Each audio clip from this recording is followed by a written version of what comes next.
The Calgary Police Service is investigating after 3 separate, seemingly unconnected and unprovoked attacks on men in downtown Calgary since Saturday. At approximately 11:30 p.m. on Saturday, June 17th, 2017, it was reported that a man was struck over the back of the head with an unknown object in the 700 block of 8th Street Southwest.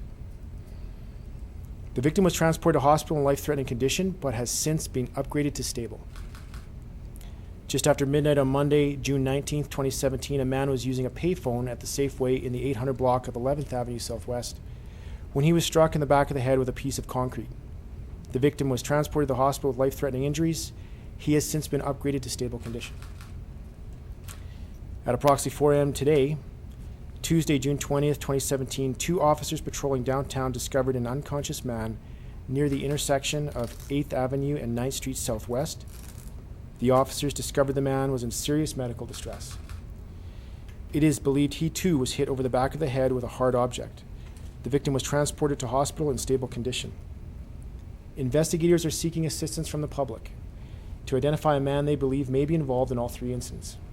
He is described as a black male and was seen at one scene wearing a white t-shirt over a dark-colored hoodie, tan pants, and dark-colored shoes with white soles.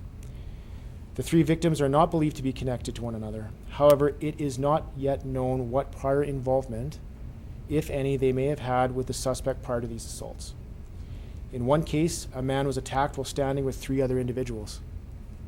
Anyone with information about these incidents or the identity of the suspect is asked to contact Calgary Police or Crime Stoppers. Can you elaborate on the attack where the person was standing with 3 other people and sort of what they witnessed? I haven't seen the video. I had it described to me, and my understanding is they were standing together in a group, and this unknown male approached and assaulted the victim and ran away. It was that simple. And was that situation this morning? Yeah, I'm not sure if that was I think that's the first. It was the first one? The first one, yeah. What led you guys to then believe, that these are all possibly connected? Was it the suspect's description or, I don't know if, how they're connected, we're not sure. All the victims are vulnerable people that lead a bit of a higher risk lifestyle that may be more susceptible to this type of attack. It looked like it could have been in that one instance targeted, but how that works, we're not sure. Like why they're targeted or what's the reason why this person was selected out of that crowd, we're not too sure. Okay. So all 3 victims know the police? Yes. And you mentioned before about surveillance cameras. At least one of these attacks caught on video? One of the attacks is caught on video. What do you make of the timing of the attacks, the time that they're happening, right? Does that give you any indication of possibly the attacker? It helps. It does help. So the timing of the attacks gives us a starting point, as well as the locations. They're relatively close geographically, and they're happening in, that overnight window between, I want to say 11:30 and 4 in the morning is when we discovered the latest one. So probably the attack happened prior to that. So definitely overnight in that geographical area we just discussed. Can I ask the obvious question? How alarming is this that this is happening seemingly randomly on our streets? You know what? All assaults, any crimes against a person in Calgary are alarming to us. We don't want Calgarians or police officers or visitors to Calgary being hurt anywhere in our community. I can tell you this, Calgary is a safe city, okay? In order to try and make sure that we locate this person and stop this as soon as possible, we've increased and altered our beat patrols in the downtown core. We've made sure that our mountain bike unit is actively patrolling those areas during those specific times. Our patrol officers in the core are well aware, and we have a fantastic group of CJIS detectives working on this file right now. Any resource they need from District 1 they will get, and the entire service is behind this investigation. So just for the things we talked about, they're good starting points for us, and we feel confident that we will find this individual. Condition of the victims there were 2 I know at least were critical condition when they came and upgraded. These life-altering injuries, or can you kind of give us a sense of where they're all at? I'm not sure, but I can tell you this: 2 of the victims that we were able to talk to were uncooperative in providing us information, and didn't, at this point, right prior to me coming to speak to you today, were hesitant and didn't want to talk to us about the investigation. So. Do you think like hesitant in the sense that they were scared, or hesitant in the sense like, you know? I'm not They didn't want to comfortable? cooperate with police.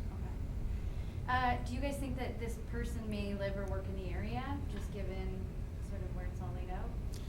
This person is definitely familiar with that area, but whether they live or work there, we're not sure. Pretty brazen attacks, I would say. I mean, what does that kind of an attack tell you potentially about the attacker? I mean, in one case there were 3 people. I think you just said. Yeah.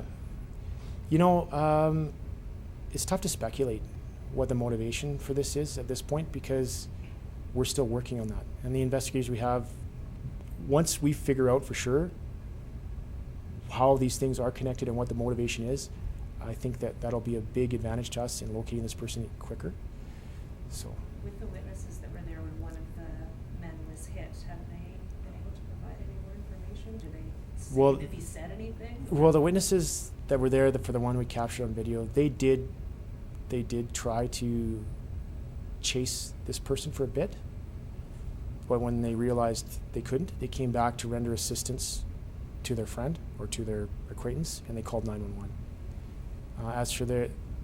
As for how they are assisting in that, I think they've just given us generally what they saw and did, which probably wasn't much, given for the exact reasons that we're discussing here today. It was very random and sudden. So. So it didn't say anything as far as. You know, I couldn't say for sure, but that was the indication I had. Which one was that? Where there were 3 of them? Was that the one by The house? one that we captured on the video, which I believe is the first one. Okay. Yeah. Saturday. Okay. Sorry, 2 things. Now, Sure. So it sounds like he's coming up and he's just clocking them kind of once. It's not like a repeated. Is that correct? It's not a prolonged attack. From my understanding, yes. And the second on this, why, you're confident then that these are all the same person? They all the same perpetrator on this? At this point, that's what we believe. But we have a really good investigative team. As we go through and collect information in the process of gathering the evidence, you know, video, canvassing, witness statements, exhausting all avenues. If evidence comes to light that would suggest there's more than one offender, we will deal with it as it comes up. But at this point, given kind of the, one a night for the last 3 nights, very similar injuries, very, what would they believe, blunt force type injuries. At this point, with some of the descriptions, we believe it to be one individual, but we're open, of course, to it being more should the evidence present itself that way. Now with this attack, and of course the one a few weeks ago at the LRT station at City Hall, are these sorts of random, seemingly unprovoked attacks common? Are they becoming more common? What's your sense of that? I don't think they're becoming more common. I think that we've just had